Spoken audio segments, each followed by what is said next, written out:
to the advanced level English literature lesson of SPC study packs. Okay, today our lesson is Nectar in a Sieve by Kamala Markandeya. Nectar in a Sieve by Kamala Markandeya. Okay, let's see what we are going to learn about this novel. Right, starting from the first topic as usual, socio-cultural background of the novel. Nectar in a Sieve by Markandeya. Okay, starting from the first point, Markandeya was born in 1924. She was born in 1924, and during this era, India had political agitations. It had political agitations. India was under British rule, and it got economic improvements with the involvement of British in the country. India got independence in 1947. You must know the socio-cultural background details as to why when you move into the story, when you write answers, when you go into essay questions and context questions, you need to know the socio-cultural background. What kind of a setup is there? What kind of a setup is there in the story taken by this Indian writer Markandeya? Okay, moving to the next part, moving to the next slide. About the author. Yes, we know by now that she was born in 1924. Still the modern era. And to know about the author, the first point, pseudonym Kamala Markandeya. You know what a pseudonym is? A pen name. The name which is used by a writer in her work, in her literary work. In the book, she uses the name Kamala Markandeya. And you must know that this is her first novel, which was written in 1954. So, the name, actually she became a writer. She was a journalist, and she became a writer after her marriage to a British man, to a British person. And she got the name Kamala Taylor. But she uses the name Kamala Markandeya in her novels. So the second point about the author, from Mysore, India. The writer is from Mysore, India. And she experienced rural life. You know what a rural life is. More into the nature. You don't have an urbanized society. A rural nature she experienced. Then moving to the fourth point, settled in England in 1948 after India got independence. She settled in England and she married the British man. Yeah, you have that point in the next part. And first novel in 1954, that is Nectar in a Sieve, I told you earlier. That is about the author that you need to know when you write the introduction. You will need to know the background details of the book as well as background details of the author. Okay, moving to the next slide. Setting. Where the story takes place. Set in a village in southern India. The story rotates around southern India. Okay, next slide. Now we are going to look into the structure of the novel. How the novel is set up. The story is in 30 chapters. You have 30 chapters in the story. In the novel, we find 30 chapters written by Markandeya, and it is divided into two parts. We have two parts starting from chapter 1 to chapter 23. Chapter 1 to chapter 23, you have the part 1 where you find Rukmani's married life with Noddin. You still don't know who Rukmani is, you still don't know who Noddin is. But I will let you know who they are.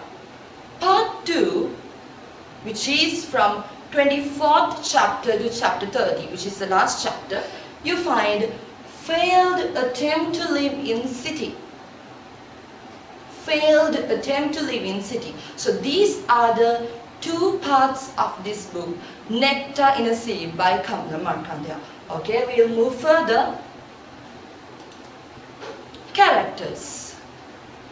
Very important to know about the characters when you learn, when you go into a novel, when you look into a story.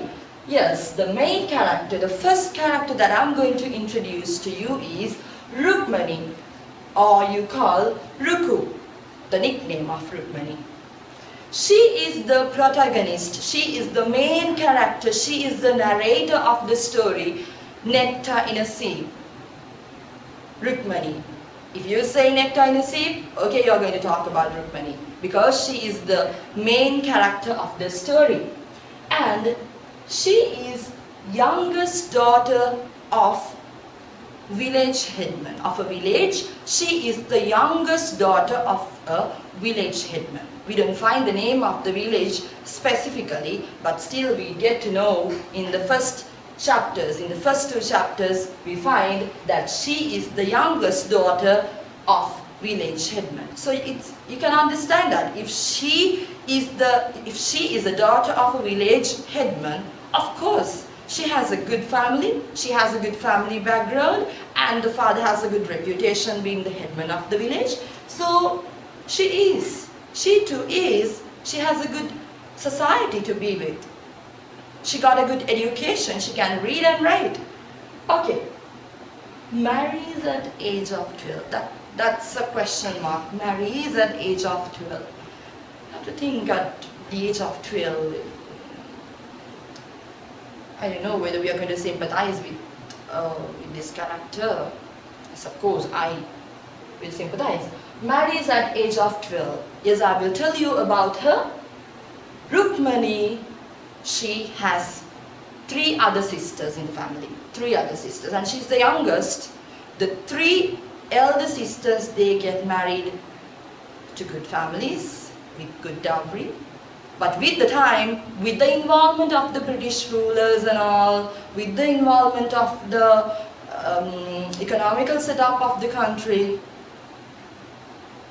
the 4th daughter, the youngest daughter, Rukmani, who is the protagonist of the novel, she does not get the opportunity to get married to a kind of a good person in the sense, a wealthy man.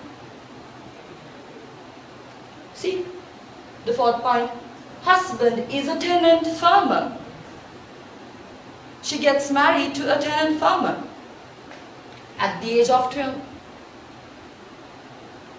Mother of 7 children. Then after that you get to know when you read the story, she bears 7 children. First a daughter and 6 sons after that. A mother of 7 children, Rukmani is. Then the 6th point, she's the courageous woman. She's a courageous woman that I must mention throughout the story. Throughout the story of Nectar in a Sieve by Markandeya. Rukmani is the lady that we have to get into our lives even, because she's that much courageous. She faces a lot of problems, but she's still steady and strong. She knows that it's the bad fate that brought her all those things into her life, but still she bears everything as a courageous mother, a courageous woman in India. That's about Rukmani, and I'll talk further about her in the coming slides. Next character, Noddin.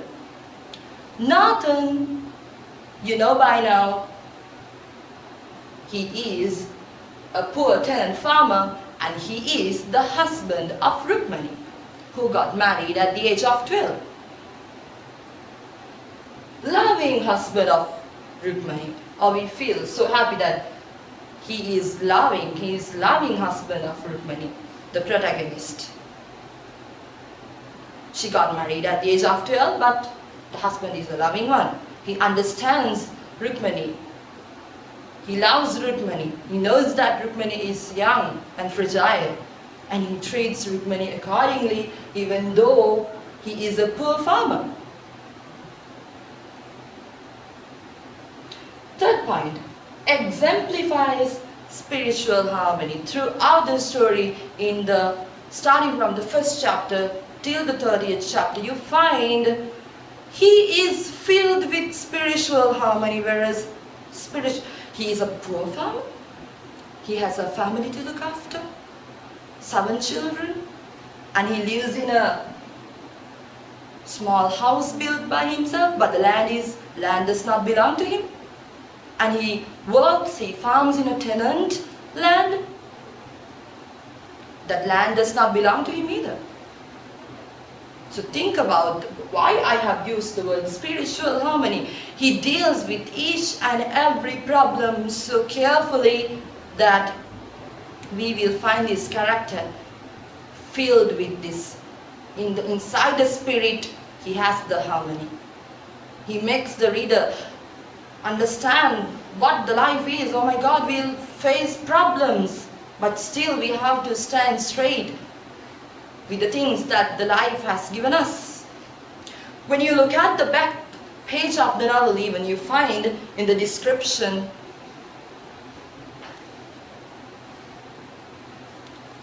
few novels ever published have celebrated the human spirit, its sheer resilience, with greater success. Very few novels. Yes, of course, in this novel we find this individual called Noddin, a poor tenant farmer, and he is filled with the spirit. Okay, moving to the next character. Kenny. Who is this Kenny? First point, white doctor. I have used the adjective white. Yes, he's a foreigner. He's a foreigner who has migrated to India, and he serves this small village where Rukmani and her family lives, and treats Rukmani's infertility. Yeah. Earlier I told you Rukmani is a mother of 7 children. 7 children. But first, before she got the 7 children, she was infertile. She felt like she's a barren woman. She was afraid. She saw the society, she saw other people in the society, she saw other women in the society with children, bearing children, but she did not have children at the beginning. She got married at the age of 12. And you know that Noddin, husband of Rukmani, is very loving. But first she was infertile. But with the help of this Dr. Kenny, he gives the proper treatments to Rukmani, and then she bears the 7 children. Accepts fate. Dr. Kenny, he accepts fate. He lives with the village men and women. He knows the struggle that they undergo. They faced a lot of problems in the village, but still he accepts fate. He makes the patients understand, don't worry, you'll get well soon. He is that kind of a kind-hearted man in the story. Helps the poor in the village. A kind man, he helps the poor in the village in their needs. When they are needy, he helps. Moving to the next character. Iravadi. Iravadi, or you call Ira. The short name which is there in the novel is Ira, and her full name is Iravadi. She is the first child and the only daughter of Rukmani and Noddin. Abandoned by husband. She too fell into the same pit. Once she got married, she was considered a barren woman by the husband's family. She did not get pregnant. she did not conceive a child. But still, once she was abandoned and she was brought to Rukmani's house, Rukmani accepted this daughter, the only daughter of Rukmani, Ira. Then after that, she again went to Kenny to get help, to find a solution for this problem of Ira, her only daughter. This is, look at the third point. Becomes a prostitute. Oh my God. She becomes a prostitute, and it's really sad to say that she becomes a prostitute because of poverty. It's simply because of the utter destitution that they faced.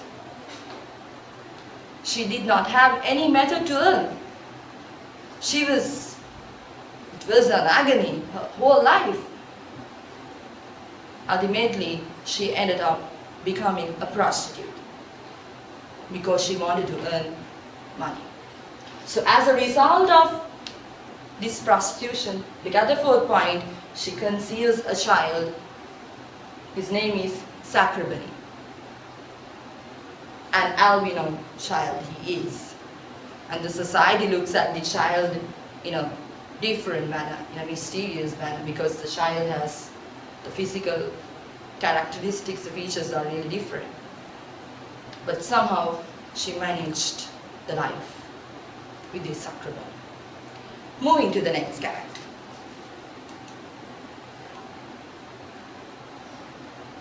Not the character actually, we have 7 characters here, starting from first character, Arjun, Thambi, Murugan, Raja, Selvam, Kuti, Puli. Okay, who these characters are? As I mentioned here, Arjun is, I told you that Rukmani has 7 children, and by now you know that the first child, the only daughter, is Iravadi, or you call her Ira. And here we have the other 6 children. The eldest son of Rukmani, Arjun. Then you have the second son of Rukmani, Thambi, third son, Murugan, fourth son, Raja, fifth son, Selvam, and after a long time in the sense, once Ira comes back, once Ira was abandoned by her husband, later on, Rukmani, she bears another boy and names him as Kuti. And there's another character, Puli, adopted son. Think about the situation. I told you, Noddin is a poor farmer. And Rukmani was married to this poor man who did not have a proper house even. It was a mere hut which was made by himself.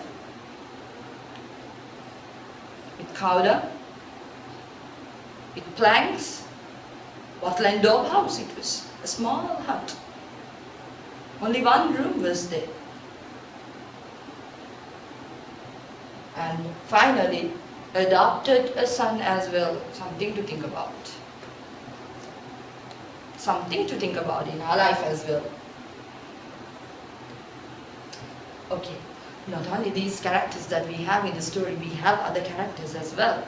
But considerably, the main characters you must remember, they are Rukmani, Nathan, Kenny, and then after that Ira, and also you must know these names, the names of the sons, because in these 30 chapters we have the names of the 6 sons, and sometimes we might mess up, but still we need to know.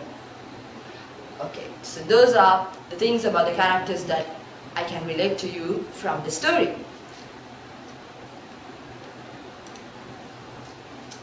Right, now we are going to look into the chapters. I told you that there are 30 chapters in this story. In the novel, we have 30 chapters, and I told you that there are 2 parts in the novel, whereas in the first part we find out the married life of the protagonist Rukmani, and then we move into the part 2. In part 2 you have Yes, starting from chapter 24 to chapter 30, we have the life in the city which was an utter failure. Right, starting from chapter 1 to 3. Right, well, I have 4 points in this. I'm going to brief this out to you, and it's a summary actually. First point, Rukmani's transformation. Okay, what is this transformation? I told you when I described the character details of Rukmani, she is the youngest son of village headman. Then, don't know whether it's the fate that brought her. She got married at the age of 12. When she was a child, she got married. The transformation I have mentioned here, child bride. She becomes a child bride. She was not ready to get married, but still she had to.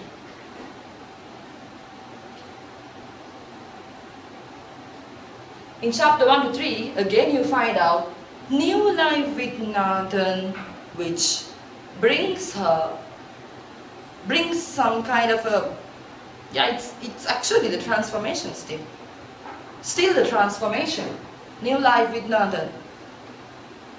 She gets married, she does not have a dowry. She gets into the kind of a small bullock cart with Noddin. And at that moment she does not have any idea, she does not have any plans of her future. Nothing is there in her head. She's a child. She does not know the duties and the responsibilities of a wife. No, she doesn't.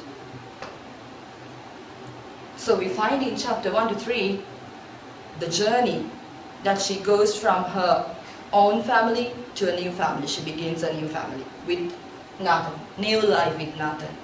And she goes to a small hut and she starts the life there. But Noddin helps. Of course, Noddin helps. Adapts to poverty. It's actually, I can use the word destitution.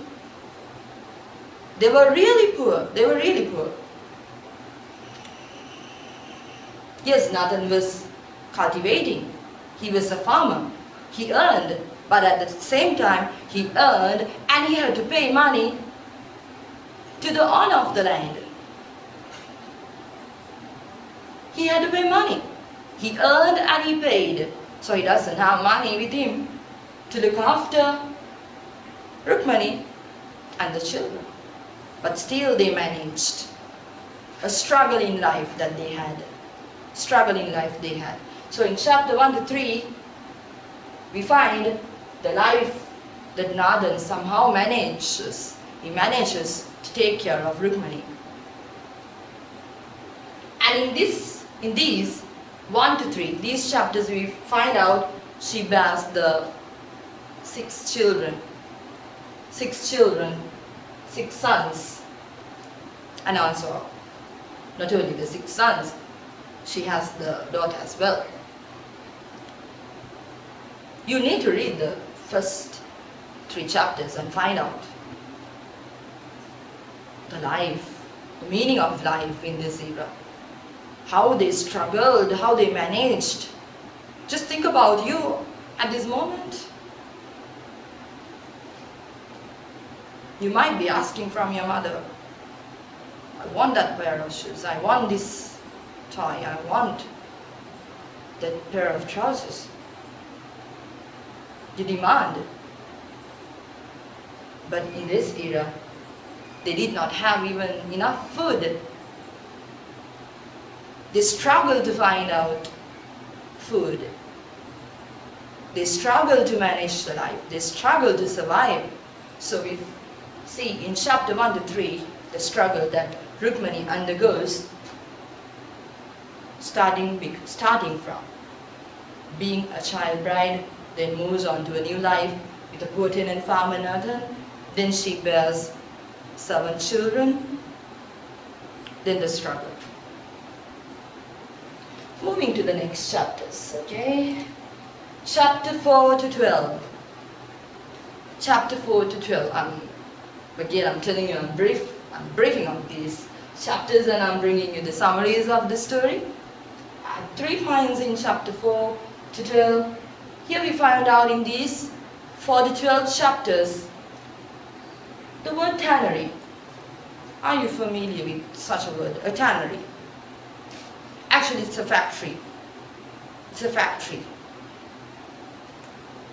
Tannery is put up in village.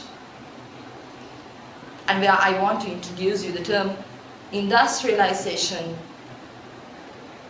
takes place in India. Industrialization starts in India.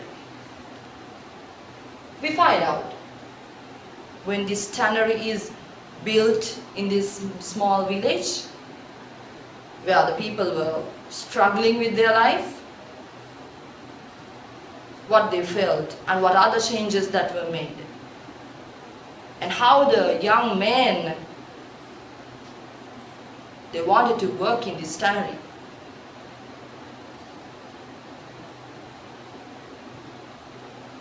Marriage of Ira. Not only about the tannery, not about the introduction of a factory in the village, we find the marriage of Ira as well in these chapters. She gets married to another village, to a man in another village. And also we have a drought. I told you that they were with destitution.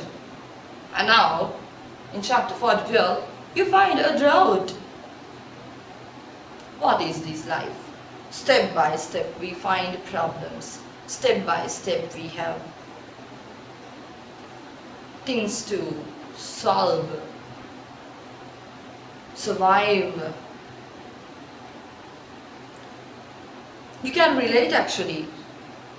Even in this year 2020 we have this COVID-19 and we find people, they struggle to safeguard their lives, to survive. So actually history repeats. So in 1948, in that era, they had this kind of a drought that they had in this village where Markandeya relates in her story. And Rukmani, she had to face it as well.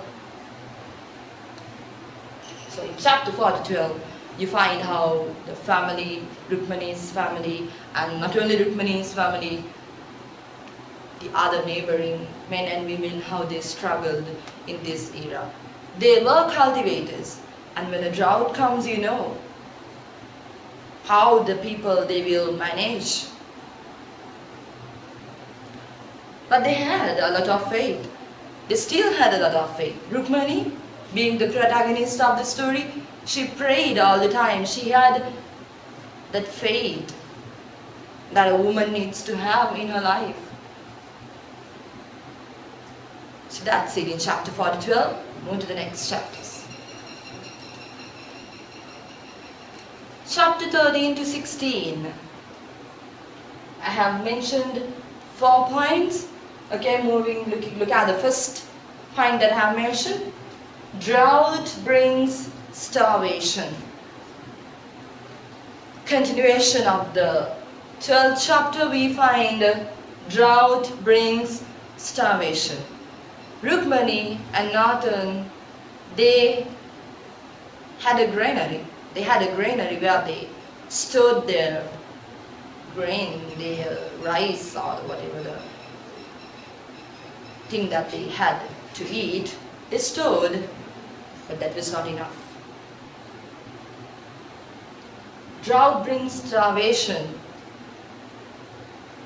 And also we find with the starvation, which took place as a result of the drought, death of Raja and Kuti. How this Raja dies? You know, Raja, he is one of the sons of Rukmani, and Kuti also the last son of Rukmani. Raja actually, he dies. He is killed actually, not dies, he is killed is killed by some of the men in the tannery.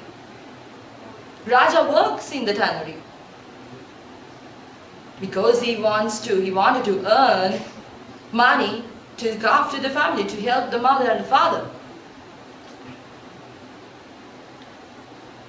But Raja was killed because he attempted stealing in the factory. And finally he ended up in a pathetic way where he was killed. And actually Kuti, the last son of Rukmani, the little baby, he dies of starvation. It's really sad to say. He dies of starvation with no food. Something to think about. Third point, Ira becomes a prostitute. I mentioned it in the character analysis. She becomes a prostitute.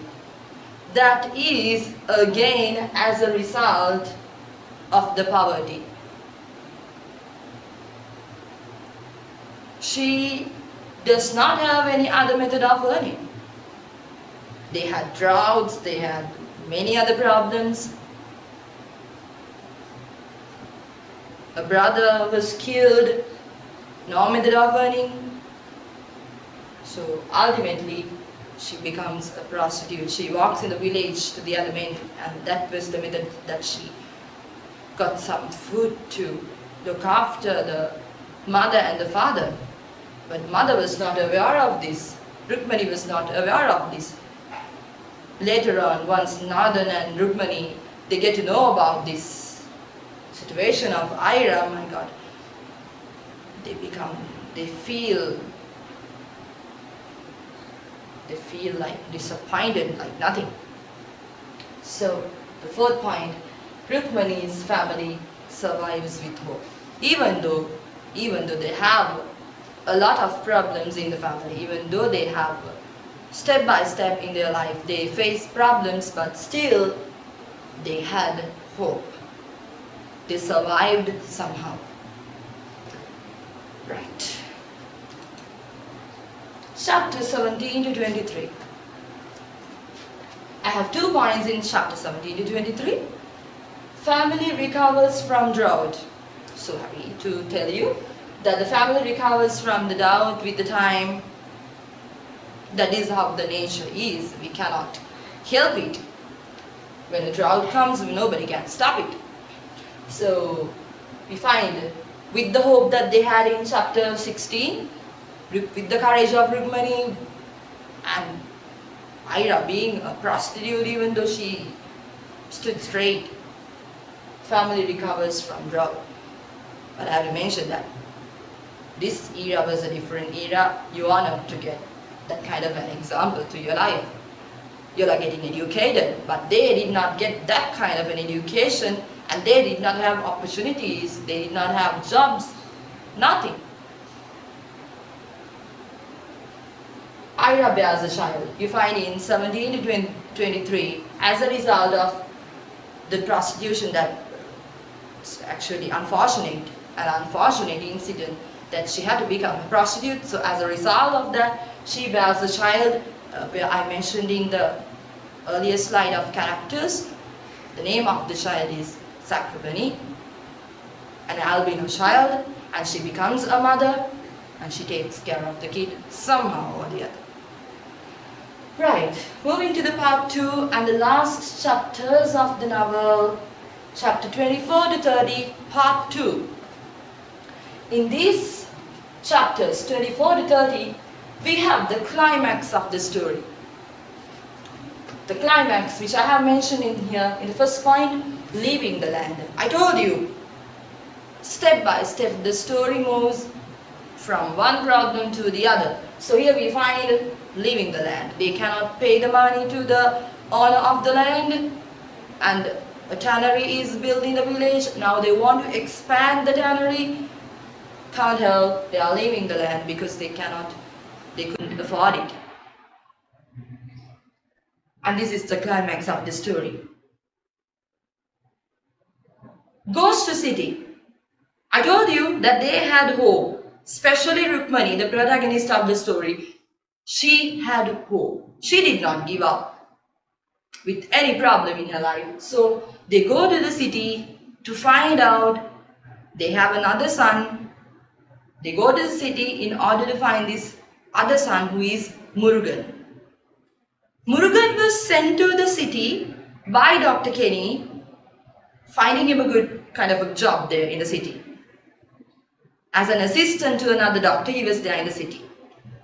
And without the knowledge of Rukmani and Nathan, he had got married. So now the final hope is that Rukmani, Nathan, they go to the city, leaving the land, and now you will ask me what happened to Ira and what happened to Sakrabani and where are the other sons? Yes, Raja is dead by now. And now you have Selvam there. I have to mention that Selvam is a character in the story. He's actually, he got the courage as his mother had, and he worked with Dr. Kenny in a hospital. So actually he earned a pretty good sum. He could afford a family. So what he did was, he told Rukmani and Nathan that he can take care of Ira and the son. So then after that, Nathan and Rukmani, yes, they have some hope. Thankful to this son, Selvam, they moved to the city, finding Murugan. Struggle to find Murugan. It's not like today. It's not like moving from one city to another, village to another city. They did not have proper transport, mode of transport they didn't have. They traveled, they walked miles and miles, and now here they struggled to find Murugan. They traveled for a number of days in a bullock cart.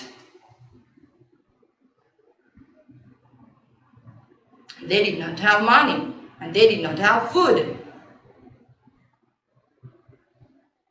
And it was a real struggle to find Murugan in a city, and they were not used to a city. And they had hope, I told you. They meet Rukmani and Nathan, they meet a small child, actually he is an orphan, called Puli. A little child of about 8 or 10. This boy Puli, I mentioned in the character list, he is the adopted son of Rukmani and Nathan.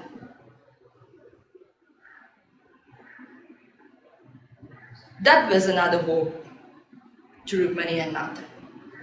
Puli helps Nathan and Rukmani to find out where Murugan lives.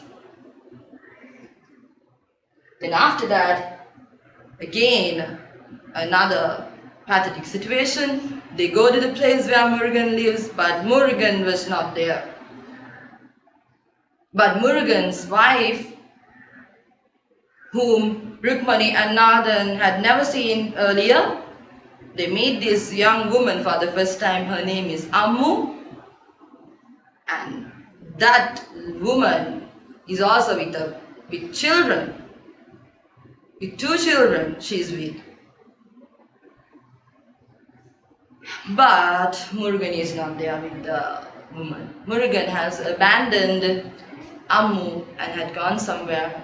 And again another problem. I told you, step by step in the story we find out problems. A problematic story, I could tell it, but still pretty interesting to read. We learn life, we get to know what the life is, and we get the courage to face our struggles in life as well.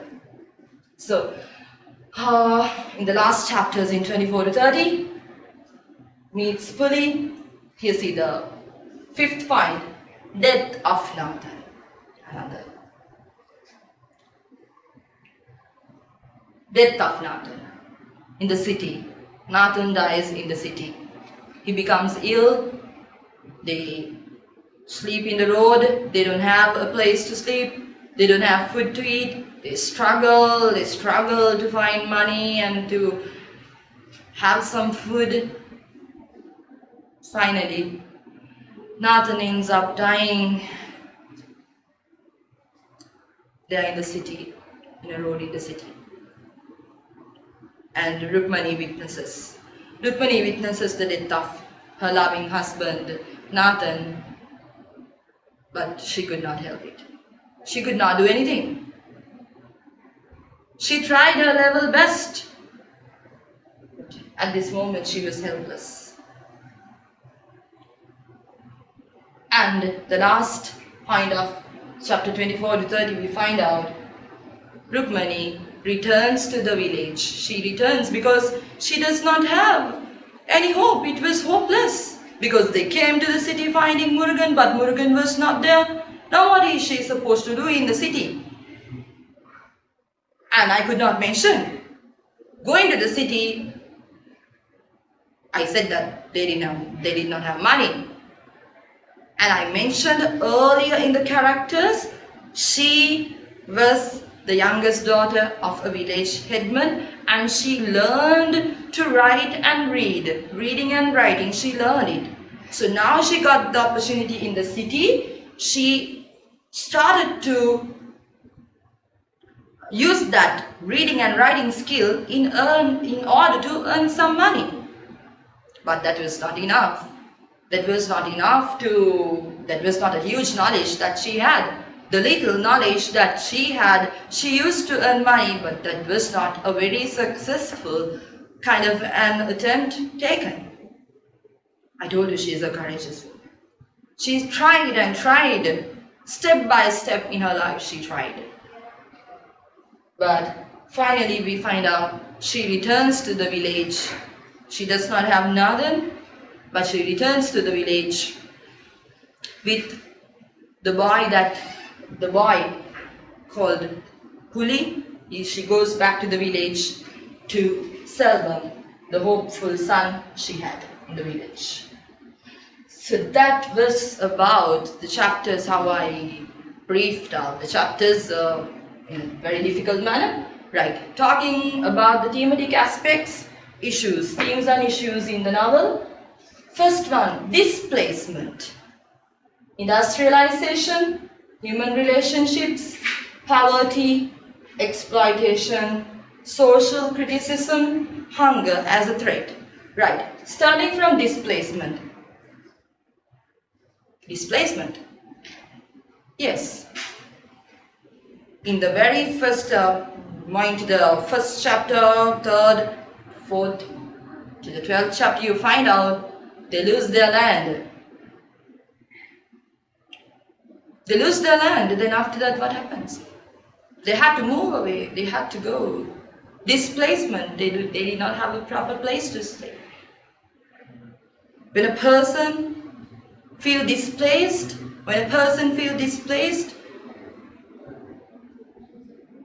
how Rukmani faced this displacement in her life?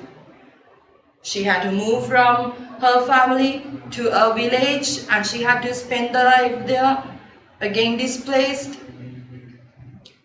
They lost the land, they went to the city finding a place to live, again displaced. So how this displacement in life, with the fate, how displacement affected the life of the protagonist Rukmani. That is a theme and issue in the story. Then we have the topic of industrialization. Industrialization, I told you, the tannery. The factory was built up. It was built up in this village, and with that, how the villagemen, how the young men in the village, they got affected, how they got jobs in this tannery, and how their lives changed with the industrialization. And again, as a result of industrialization, displacement took place. They lost their land due to the industrialization because the tannery was to be extended. Then we have human relationships.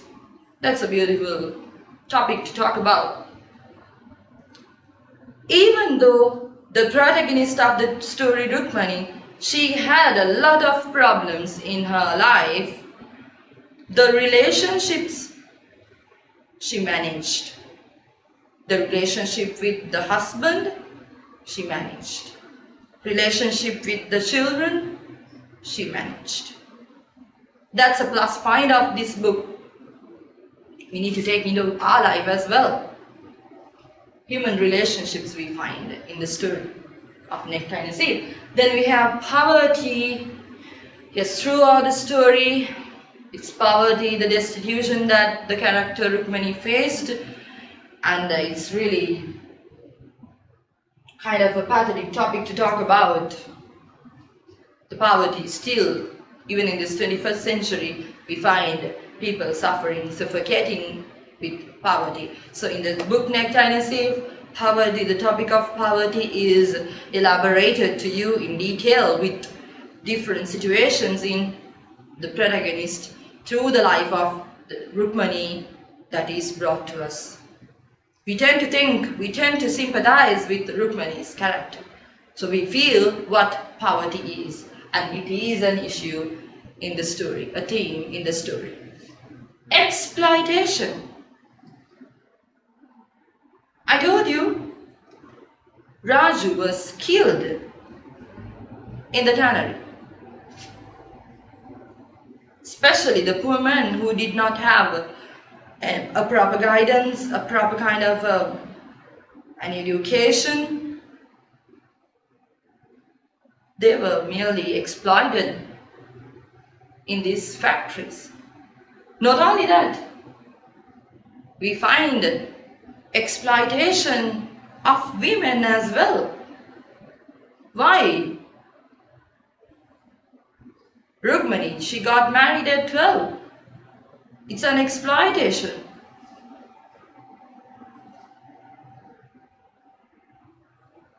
Actually, the life exploited. So we find exploitation taking place in the story as well. Social criticism. I want to bring the example to talk about social criticism. When Ira, she became a prostitute, the society started looking at her with a different eye because she became a prostitute. But nobody questioned why she became a prostitute. Yes, there was a reason behind it that you all know by now. Why Ira became a prostitute. So, social criticism was there all over when that incident took place in the story.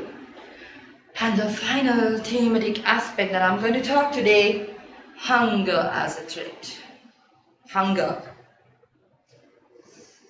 It's really sad to talk about that topic because we find characters in the story dying because of hunger. We do not wish that to take place in this world. We do not wish a living being, a living creature to face hunger. So in the story, we find out how people struggle to find out food, how people steal food, actually it's rice that they steal. They don't have a variety of food to steal. They have rice, grain. So due to hunger, they had to do such things. So, in the story of Nectar in a sieve, a sieve, nectar in a sieve, that means it's straining. Life is like nectar in a sieve. It's very difficult. Okay. And now we are going to look at the techniques used by Kamala Markandeya in her novel First person narrative style. The story is brought to the audience, the story is brought to the readers through first person narrative style. Rukmani herself, she brings the story to the readers. So we find out, starting from chapter 1 till chapter 30, it's first person narrative style. Then, technique of flashbacks. She uses the flashback technique in order to bring the story to the readers. She recollects her memories, she goes back the memory lane, and she gives us the story in a beautiful manner. The words she uses, she describes the nature, she takes the incidents. Yeah, it's the story of Rukmani actually revolving throughout the story. She brings out different factual details, but still we find out she stands straight through the flashback technique used by her in a tactful way. Then we have symbols. Title of the book, which I explained before 2-3 minutes. Nectar in a sieve. That is actually a symbol which we can relate to the life of a person. We can relate to a life of a person who undergoes difficulties. So, title of the book, Nectar in a Sieve, is a symbol which is tactfully used by Kamala Markandeya in the story, in her story. And then we have the tannery, which actually symbolizes industrialization, which came to India in the era of 1950s, 1940s, 50s, where the British made India a colony. Okay, that's about the techniques, and what are we going to do now? Yeah, the questions. I have 2 questions for you. First question from the A-Level Model Paper 2019. Okay, let me read the question for you. Nectar in a Sieve is not only about social inequalities prevalent in colonial India, as it is also a novel about female courage and adaptability in the face of adversity. Actually, I could not mention that in my thematic aspects. We have to talk about the adaptability in the face of adversity. Yes, of course. It's not a question actually, because starting from chapter 1 till chapter 30, you found adversities in Rukmani's life. Not only Rukmani's life, the people who are related to Rukmani, they faced adversities. So here in the question of the model paper 2019, you have, it's not only about female courage and adaptability in the face of adversity. Statement within inverted you have. And do you agree with this description of the novel? Do you agree question?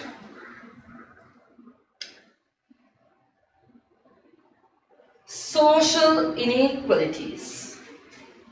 Look at the question. When you answer the essay questions, you have to read the question 1 to 3 times. 1 time is not enough. You have to read at least 3 times the question in order to understand it. And you have to highlight the main words as well.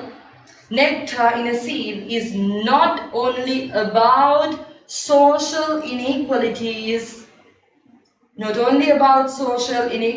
for an example, exploitation you can take, prevalent in colonial India. You know that this story is revolving in colonial India, where they faced economical improvement, where they had this industrialization getting into the country and making a lot of changes in the society. So, as it is also a novel about female courage and adaptability in the face of adversity. So, actually, taking female courage, it's a theme in the story. Rukmani, I told you, she has the courage that we even need to have in the society that we live in 2020 and coming further years as well. So, female courage.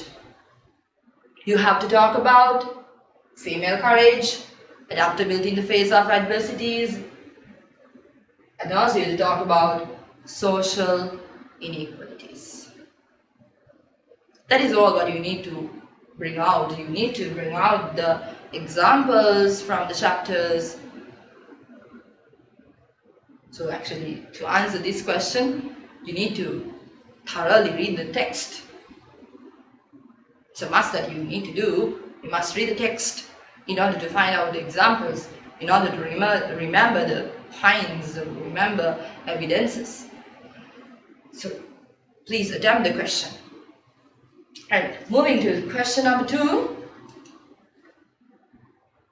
Last year's question, A-level past paper 2019 question, based on novel Nectar and a Sieve. Markandeya's novel Nectar and a Sieve attempts to critique industrialization in India, but does not provide a convincing account of the systematic exploitation of rural communities.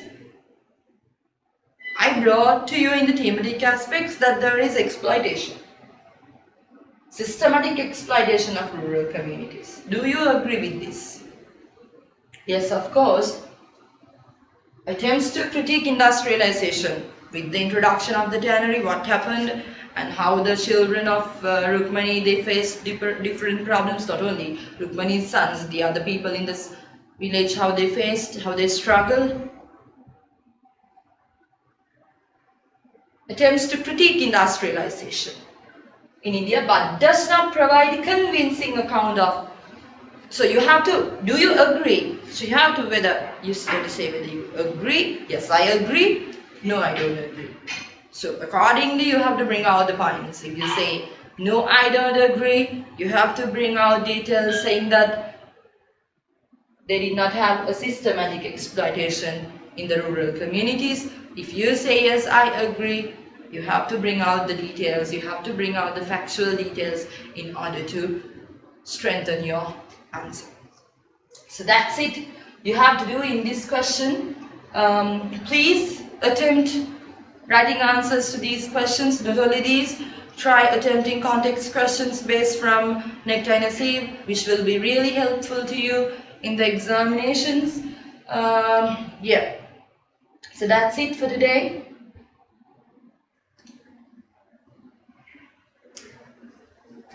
So if you have questions, you can come up with questions.